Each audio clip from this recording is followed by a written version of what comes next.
Kwa hiyo tunavyogawanya hisa kwenye masoko ya hisa mara nyingi ni kuivunja ili upate hisa nyingi zaidi, lakini thamani kitaalamu inabaki ni ile ile. Inaweza kusukuma mahitaji mengi, lakini sio kitu ambacho ni guarantee.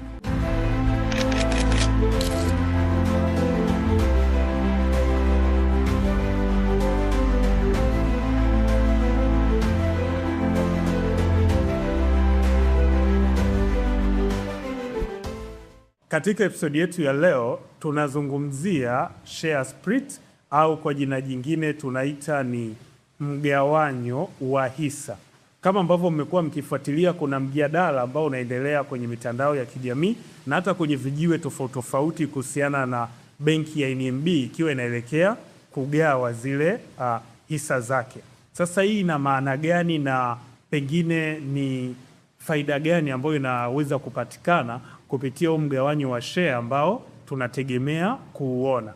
Basi mimi naomba nisiwe msemaji sana, naomba nimkaribishe CPA Oswald Urassa ambaye sio mgeni sana kwenu, ili aweze kushare experience yake na kuweza kutufahamisha zaidi. CPA Urassa, karibu sana. Asante sana. Tunavozungumzia mgawanyo wa hisa au share split, manake unachukua hisa moja iliyokuwepo sasa hivi unaigawanya kwenye vipande kadhaa. Na kawaida hisa zinavyotolewa kwa mara ya kwanza kama sehemu ya kutafuta mtaji kwa kampuni zinakuwa na thamani au kwa Kiingereza unasema face value au par value. Okay. Kama ilikuwa na thamani ya shilingi 100, maana yake ukiamua kugawa iwe na thamani ya shilingi 10, kwa hiyo ulikuwa na hisa moja shilingi 100. Sasa hivi inakuwa na hisa 10 za shilingi 10, lakini thamani inabaki ni ile ile. Kwa hiyo tunavyogawanya hisa kwenye masoko ya hisa mara nyingi ni kuivunja ili upate hisa nyingi zaidi, lakini thamani kitaalamu inabaki ni ile ile, kwa sababu kama hisa moja ilikuwa na thamani ya shilingi 100, ile face value yake ukishaivunja kuwa hisa 10, maana yake badala ya kuwa shilingi 100 inakuwa shilingi 10. Kwa hiyo hisa zinaongezeka, lakini thamani ya hisa inabaki ni ile ile. Kwa hiyo zinavyogawanywa mara nyingi, lengo ni kufanya ziwe na bei ambayo inawasaidia watu wenye kipato cha chini kuweza kushiriki. Umezungumzia benki ya NMB ambayo ndio ambayo wamegawanya kutoka hisa moja ya shilingi 100, thamani ya face value ya shilingi 100 inagawanywa kuwa hisa 10 za shilingi 10 kila moja. Kwa kama ulikuwa na hisa moja unapata hisa 10. Na maana yake ni kwamba ile thamani inabaki ni ile ile kwa sababu umepewa hisa nyingi. Lakini kwa thamani ya hisa inabaki ni kama ilivyokuwa, kwa maana ya ile bei ya kipande ya hisa kama ilivyo, au thamani ya hisa kama ilivyo, kwa maana face value. Kwa hiyo sababu ni kuifanya ziwe rahisi zaidi kunulika, hasa kwa watu ambao wana kipato cha chini, lakini pia zinaendana na uwiano wa baadhi ya hisa nyingine zilizo kwenye masoko ya hisa, na sio jambo jipya kwenye nchi za wenzetu, limefanyika. Baada ya kuwa NMB wametangaza, niliona kuna baadhi ya watu hasa ambao wameinvest kwenye soko walikuwa na shangwe nyingi huko mitandaoni. Sasa ambacho natamani nijue kwamba faida kwa wale watu ambao tayari wamewekeza kwenye hisa za NMB na kwa wale ambao pengine watanunua baada ya hizi hisa kuwa zimevunjwa. Kitaalamu kusema kweli namna tofauti. Kwa sababu ulikuwa na hisa moja umepata hisa 10. Tofauti tu ni kwamba badala ya hisa moja kuwa shilingi 17,000 sasa hivi inakuwa 1,700. Kwa hiyo wale ambao walikuwa wana shilingi 17,000 kununua hisa moja, na kiwango cha chini mara nyingi kimewekwa ni hisa 10, maana yake unahitaji shilingi 170,000. Hapo hujaweka zile gharama za madalali wa soko la hisa na gharama nyingine zinazohusiana na ununuzi.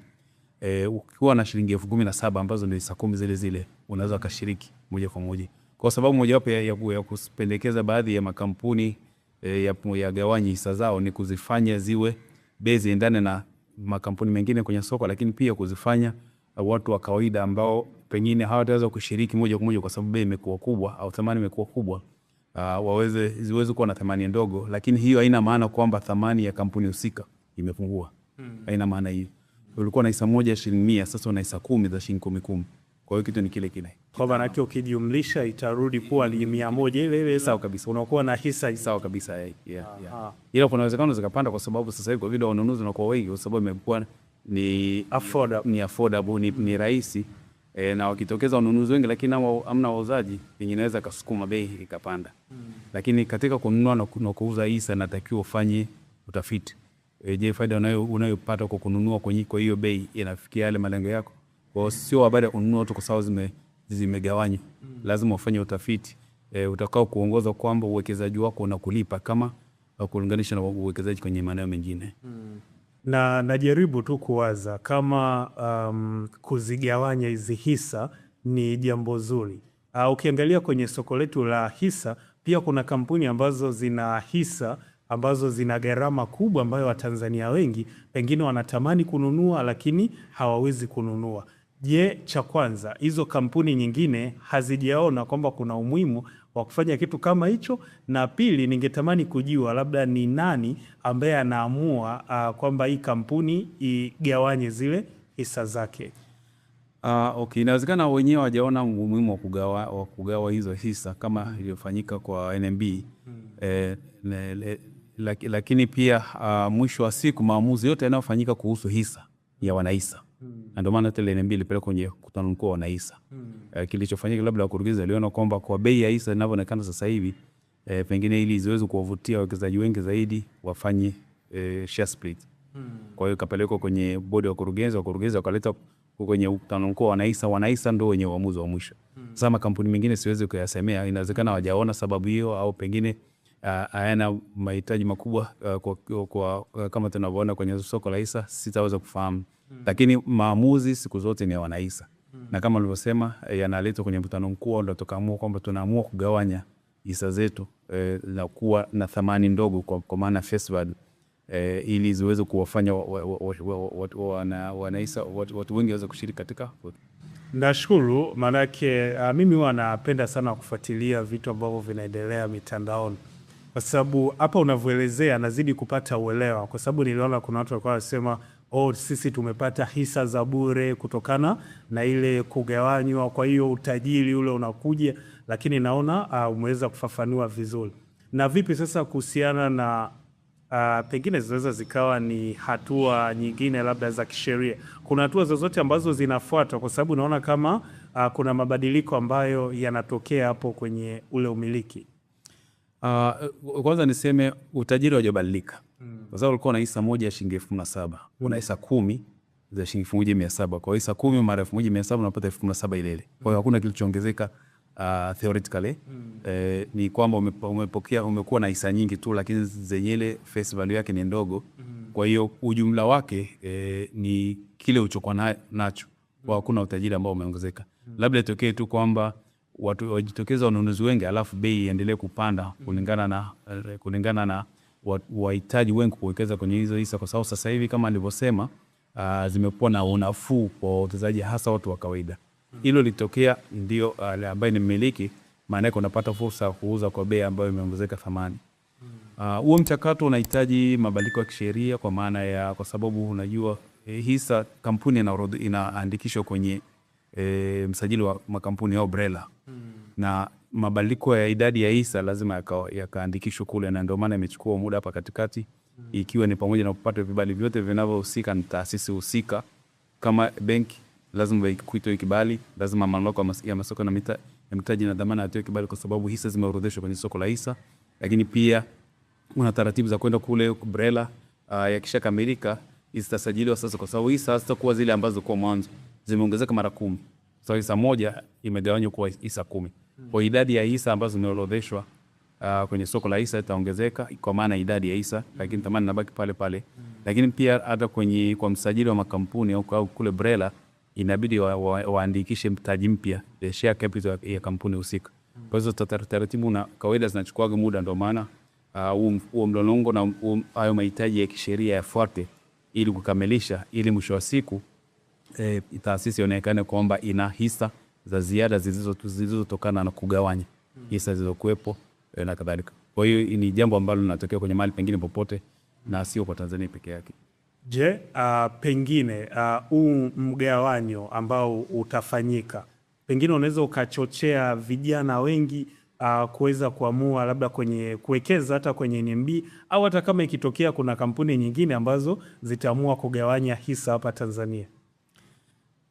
Ni kweli utachochea kwa sababu ya bei kugawanyika kwa 10. Kwa maana kwamba sasa hivi itakuwa ni 1700 chukule bei ya mwanzoni mwa wiki hii badala ya shilingi 17,000, na hiyo inafanya watu wengi waweze kushiriki.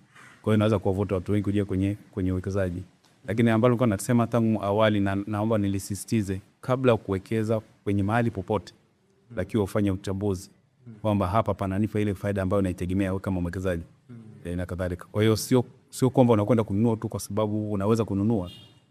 Kuna maeneo mbadala ambayo ungeweza kuwekeza kiwango kile kile ukapata faida kubwa zaidi.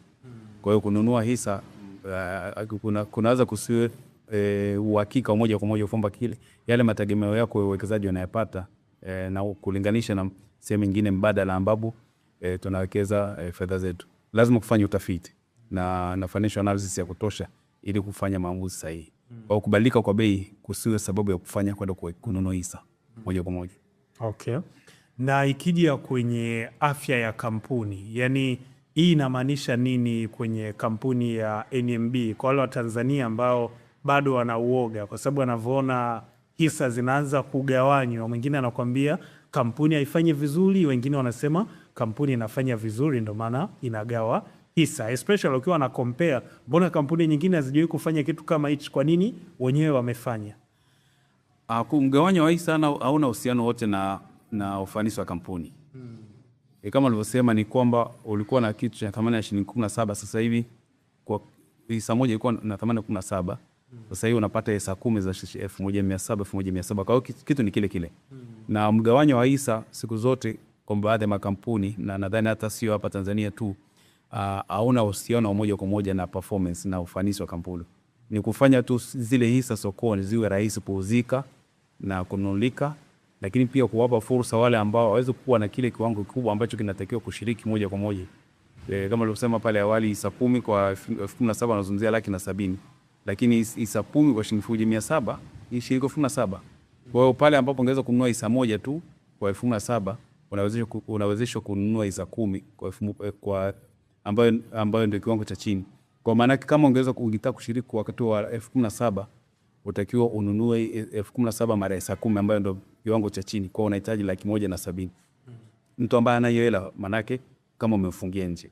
Sasa zikigawanywa namna hiyo zinawakaribisha wale ambao wanaweza ambao hawana kile kiwango cha chini kwa ajili ya kuweza kupata hiyo fursa ya kuwekeza kama wamefanya ile analysis nilisema pale awali, na sio kuwekeza kwa sababu zimekuwa rahisi. Na naomba tu niulize swali kabla tujaendelea na mada yetu, lakini ni sehemu ya mada. Nimeona unasisitiza sana kuhusiana na kufanya analysis. Ni analysis za aina gani ambazo hao watu wanatakiwa pengine wafanye kabla ya kuweza kuwekeza? Okay, uwekezaji kwenye hisa hapa na maana hisa zote, unawekeza kwenye hisa ukiwa na mategemeo kupata kipato. Sawa. Na kipato kinakuwa ni gawio, lakini pia kipato unakipata kwa njia ya ongezeko la thamani. Ulinunua hisa kwa shilingi 10, leo umepewa shilingi 15, ili shilingi 5 ni thamani yako umepata kwa kuzimiliki zile hisa kwa sababu zimeongezeka thamani. Sasa wakati wa kufanya analysis unalinganisha kipato unachokipata na kipato utakachokipata kwenye kuwekeza maeneo mengine kama kwenye hati fungani, kama kwenye mifuko ya uwekezaji pamoja na kadhalika, kwa sababu hizo zote ni rasilimali fedha, financial assets. Lakini pia inabidi uangalie hatarishi, risks. Kwenye hisa ni more risk kuliko kuwekeza kwenye hati fungani. Na kitaalam ni kwamba unatakiwa kuwekeza mahali penye hatarishi, kipato chake kinatakiwa kiwe kikubwa, ili pia kukufidia zile risks au hatarishi ambazo unazichukua kwa kuwekeza kwenye hisa. Kicho ambacho nakisisitiza kwamba inabidi mtu ufanye utafiti wa kina na ushauri wa kina kabla ya kuwekeza, kwa sababu wakati mwingine unaweza kuwekeza kwenye mahali ambapo faida unayopata ni ndogo kuliko maeneo mengine mbadala ya uwekezaji. Kumbuka fedha yako ile ile kama mwekezaji unataka kuzalishie kipato kikubwa. Kwa hiyo ukiwekeza tu kwenye maeneo bila kuyafanyia utafiti wa kutosha, unaweza kuwekeza kwenye mahali ambapo kipato kinakuwa ni kidogo na hatarishi ni kubwa, lakini kuongeza kuwekeza mahali pengine ambapo kipato ni kikubwa na hatarishi ni ndogo. Za mwisho wa siku kama mwekezaji siku zote unatamani pato lako liwe kubwa kutokana na uwekezaji. Ndio maana ameacha kutumia hela yako ile ukaenda kuwekeza. Yeah. Na ndio maana nasisitiza kwamba lazima ufanye utafiti wa kutosha, na ndio maana washauri wa fedha wawekezaji wanakupa huo mwanga kwamba maeneo sahihi ya kuwekeza ni haya. Kadhalika kwa sababu wanalinganisha pia hatarishi na kile kipato unachopata kutokana na maeneo unayowekeza kwenye hisa, kwenye hati fungani, kwenye mfuko wa uwekezaji pamoja na maeneo mengine mbalimbali. Umezungumza vizuri kuhusiana na huu uchambuzi, lakini najaribu tu kuwaza kwa hali ya nchi yetu ilivyo, hasa wa Tanzania. Manake naamini kutumia hawa wataalam ili kuweza kukufanyia pengine uchambuzi au utafiti ni kitu ambacho kinahusisha gharama. Hasa kwa ule Mtanzania wa kawaida ambaye anatamani kuwekeza kwenye soko la hisa au kwenye hizi hisa, anawezaje yani yeye kufanya huo uchambuzi? Kuna baadhi ya stock brokers na hata taasisi nyingine wanatoa hizi elimu ya fedha bure, hasa kwa wateja wao. Kwa ukishakuwa mteja wa kampuni husika, ni ukimwendea atakushauri kwa sababu anataka umpe ile biashara kusaidia kununua au kuuza. Wengi wao wachaji. Wanapata ile fursa kupata ule utaalamu na ushauri, kwa sababu mwisho wa siku akikushauri vizuri utampa fedha zako, atakusaidia kuwekeza na atakusaidia kupata kipato kwa kama ulivyokuwa unategemea kwenye uwekezaji wako. Lakini wakati mwingine pia sio ushauri ambao ni rahisi kupatikana kwa kila mtu, hasa ukichukulia jiografia nchi yetu na ukubwa wa nchi yetu tulivyokuwa. Ni vizuri ukatafuta watu ambao wana utaalamu wa namna hiyo, aidha kwa kupitia vikundi au kwa kutafuta marafiki ambao wameshiriki wakakupa mwanga kidogo. Lakini ambacho nilikuwa nakisisitiza kwamba usiende bila kupata ushauri. Matokeo yake naweza kujikuta kwamba umefanya kitu ambacho mwisho wa siku hakikufikia yale mategemeo yao ya faida kutokana na uwekezaji wako. Okay. Na kipindi ambacho pia unazungumza, kuna vitu viwili ambavyo walivizungumza. Tukirudi sasa kwenye mada yetu ya hizi hisa za NMB, umesema kuna kitu kinaitwa gawio na kuna kitu kinaitwa ongezeko. Ili tukio ambalo linaenda kufanyika litaathiri vipi hivyo vitu vyote viwili? Asante sana. Gawio lililotangazwa la 610 kama sikosei, lilikuwa limetolewa kwa idadi ya hisa zilizokuwepo wakati hisa moja ilikuwa na thamani ya shilingi 100. Kwa hiyo sasa hivi kwa vile hisa moja ni shilingi 10, maana yake ile gawio itagawa kwa 10. Sasa hisa moja imezaa kuwa hisa 10. Kwa habari ya gawio na hili limeshapita, kwa hiyo wala halina nani sana, halina nguvu sana. Lakini magawio yatakayokuja mbele ya safari watagawa kwa hisa I think NMB itakuwa na hisa kama bilioni 5 kama sikosei. Wakati walikuwa na milioni 500 mwanzo. Kwa hiyo wameongeza hisa 10 kwa itakuwa bilioni 5. Kwa hiyo faida itapatikana gawa kwa idadi ya hisa hizi mpya hisa. Kwa maana ile thamani ya gawio ambalo litakuwa linaongezwa, zinatangazwa kila wakati, itaongezeka, litagawanywa mara 10 kwa sababu una hisa nyingi mara 10 zaidi ya zile ambazo zilikuwepo pale mwanzoni. Kwa upande wa gawio halitakuwa na athari yote, kwa sababu ile faida itakayopatikana inagawanywa kwa idadi mpya ya hisa. Ile ukitaka kulinganisha mwaka jana au miaka iliyotangulia, ndio inabidi lile gawio gawa mara kwa 10, kwa sababu sasa hivi idadi ya hisa ni nyingi kuliko zilizokuwepo wakati tunatangaza hesabu za mwaka 2025 na miaka iliyotangulia. Lakini kwa upande wa ongezeko la thamani, hiyo sasa itatokea kama tulivyozungumza kwamba kama watajitokeza wanunuzi wengi lakini wauzaji wachache, inaweza kusababisha bei kupanda kuanzia 1700 1800. Lakini pia inaweza kusababisha kama hata jitokeza wengi, wale walionunua wakitegemea kwamba zingepanda, wakiwa wauzaji ni wengi kuliko wanunuzi, inaweza kusababisha bei zikashuka. Kwa hilo pia linaweza kutokea. Yaani kuna pande mbili. Inawezekana wauzaji ni wachache, wanunuzi wengi, kwa sababu bei ya hisa imepungua baada ya mgawanyo. Lakini pia kama yale mategemeo kupanda hata kuwepo, ukawa na wauzaji wengi, ana hasa walionunua wakitegemea kwamba baada ya mgawanyo pengine bei itaongezeka, lakini haikuwa hivyo, wakaamua kuuza na kadhalika. Kwa hiyo inawezekana pande zote zinaweza kutokea, bei kashuka au inaweza kupanda. Na ndio uwekezaji kwenye hisa ulivyo, inategemea na hali ya soko ilivyo. Na tunafahamu baadhi ya makampuni ambayo hisa zilipanda sana lakini baadaye zimeshuka na kadhalika. Kwa hiyo inawezekana. Na ambacho tunakizungumzia hapa ni kwamba kwa vile zimekuwa rahisi na watu wengi wanaziweza sasa kuzinunua, inaweza kasukuma mahitaji mengi, lakini sio kitu ambacho ni guarantee, yani hauna uhakika.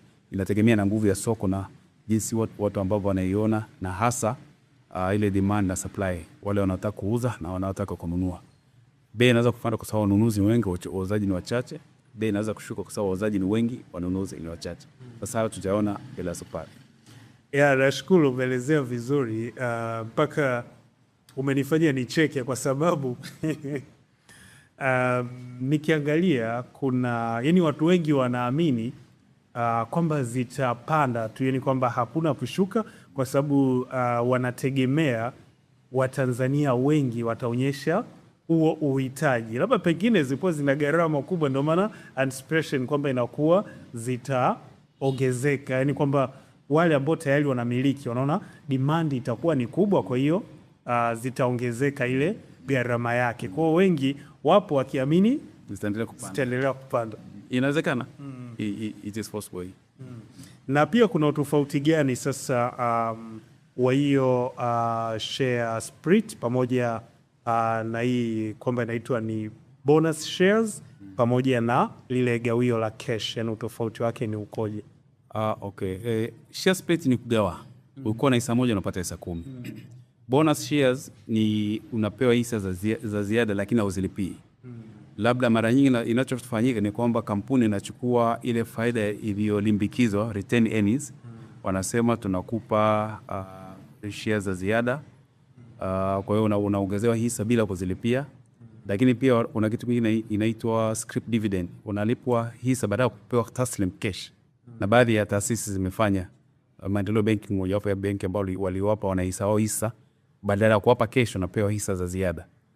Maana yake unatumia faida iliyopatikana wabaki na mtaji na fedha taslimu kwa ajili ya kukuza mtaji wao na kadhalika. Unapewa hisa za ziada lakini uzilipii, badala ya kupokea taslimu gawio unapewa idadi nyingine za idadi ya ziada ya hisa, na unapewa kwa ratio maalum kulingana na jinsi ambavyo zitakubalika. Kwa hiyo kuna share split ni kugawa hisa. Hisa moja inakuwa hisa 10, 20 kulingana na maamuzi yenu. Lakini bonus shares unapewa hisa za ziada bila kuzilipia. Kama ulikuwa na hisa 10, labda unaweza kuongezewa hisa 2 ambazo unapewa bila kuzilipia. Na wakati wa kuja kutangaza gawio miaka inayofuata, wanachukulia zile ulizolipia pamoja na zile ambazo umepewa kama bonus. Ndio idadi ya hisa ulizokuwa nazo. Lakini pia hata kampuni ikilipa gawio kwa njia ya kutoa scrip dividend, kwa kulipa gawio kwa kuwapa wanahisa wake hisa za ziada bila kuwalipa pesa taslim, maana yake idadi ya hisa zinaongezeka.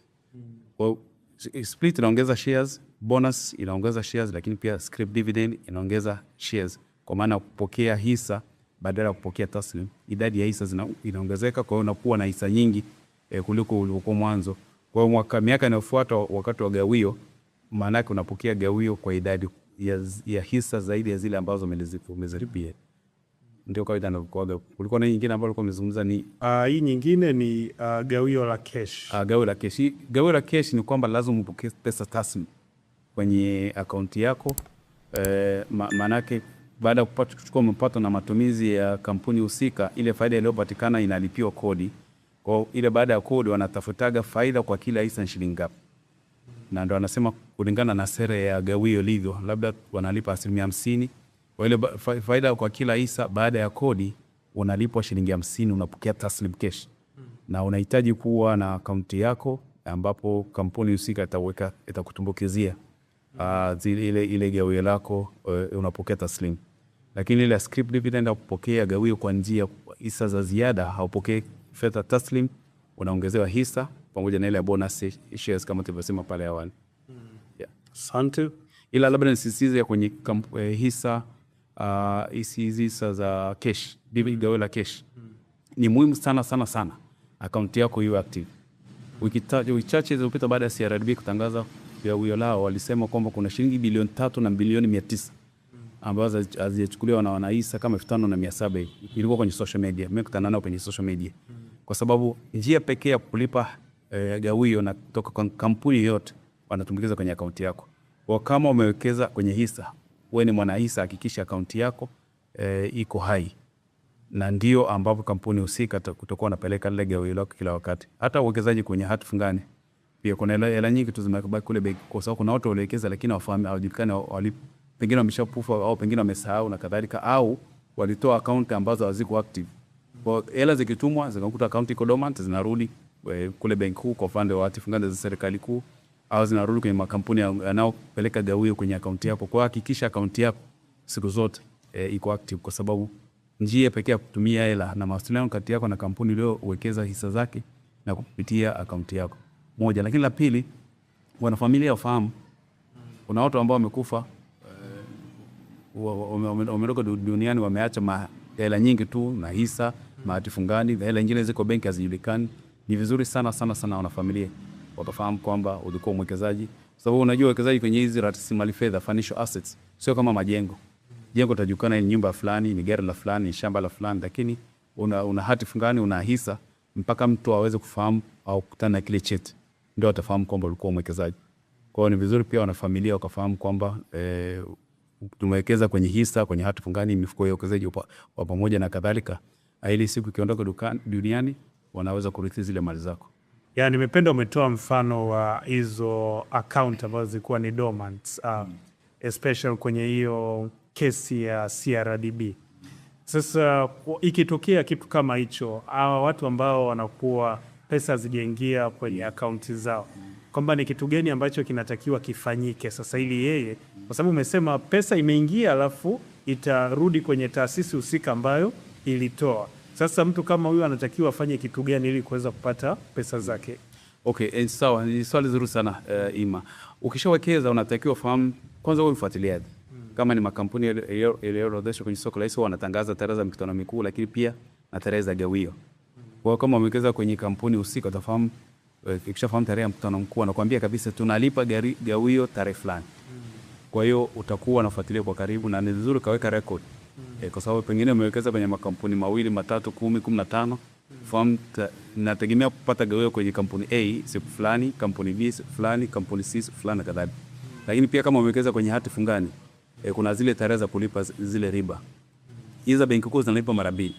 Kununua Januari, ya pili yake kutoka Julai. Kwa hiyo tengeneza kwenye diary yako, onyesha kwamba nategemea kupata muamala wa uwekezaji wangu kwenye hati fungani za benki kuu tarehe 7 mwezi wa 8 na tarehe 7 miezi 6 mbele yake, ambayo inakuwa ni nusu ya ule uwekezaji wako. Kwa hiyo unafuatilia. Kama zikuja unakwenda kuuliza kwamba nilikuwa nategemea yeye, mbona sijaona kwenye akaunti yangu? Ndio kazi yako wewe kama mwekezaji. Usipofuatilia zinakaa hilo tu. Ndio maana tunasikia kuna mabilioni ya pesa ambayo kupia kwa benki kuu yako kwenye makampuni yaliyoorodheshwa kwenye soko la hisa na makampuni mengine, kwa sababu hayana mwenyewe. Kwa hiyo lazima ufuatilie kwa karibu, tengeneze tarehe ambazo unajua kwamba unategemea hiki kipato kiingie kwenye akaunti yako. Lakini kikubwa, hakikisha akaunti yako iko hai wakati wote, kwa sababu watatuma tu kwenye akaunti yako, kama haiko hai inaweza kurudi. Lakini kuweka zile kumbukumbu ni vizuri, kwa sababu unaweza kukuta sikio mtandao wa benki husika ulikuwa hauko vizuri, kwa siku imetumwa zikarudi. Kwa hiyo ni vizuri kama una kumbukumbu unaanza kufuatilia, unakwenda kule benki kuu, unakwenda kwenye makampuni husika yaliyoorodheshwa kwenye soko la hisa, mimi sijapata gawio langu na kadhalika na kadhalika. Ni vizuri sana kuweka hizo kumbukumbu. Okay. Nashukuru CPA Urassa kwa kuweza kuja kwenye kipindi chetu na kuweza kufafanua, kwa sababu hii ni mada ambayo naweza nikasema kwa Kiswahili cha kiujana ni mada ya moto. Ya kwamba huko watu mtaani ni kitu ambacho kimewagawanya, pengine kwa kuwa na uelewa tofauti. Kuna ambao wanaelewa hivi na kuna ambao wanauelewa tofauti. Sasa kupitia kipindi hiki basi Watanzania wengi wameweza kuelewa maana ya kugawanya zile share. Kama ambavyo tu nilimention mara kwanza, wengine walijua wanapata shares zinapoa nyingi zaidi kama kunakuwa kuna ongezeko la share, lakini umeweza kuelezea vizuri. Kwa hiyo karibu sana. Asante sana. Watazamaji pamoja na wasikilizaji ambao mlitamani kujua au ambao mmetamani kuwekeza kwenye hisa za NMB, nina uhakika mpaka sasa hivi unafahamu kuhusu mbivu na mbichi. Tumeelezea kinagaubaga, kwa hiyo ni wewe tu kuweza kufanya maamuzi yaliyo sahihi, na pia usisahau kufanya uchambuzi au analysis kama ambavyo tumezungumza hapa. Naomba niendelee kuwakumbusha tu kutembelea mitandao yetu ya kijamii kama vile Instagram pamoja na TikTok ili kuweza kupata elimu zaidi. Pia msisahau kusubscribe kwenye chaneli yetu ya YouTube ambayo inakwenda kwa jina la Skalt Online TV. Naomba tukutane wakati ujao.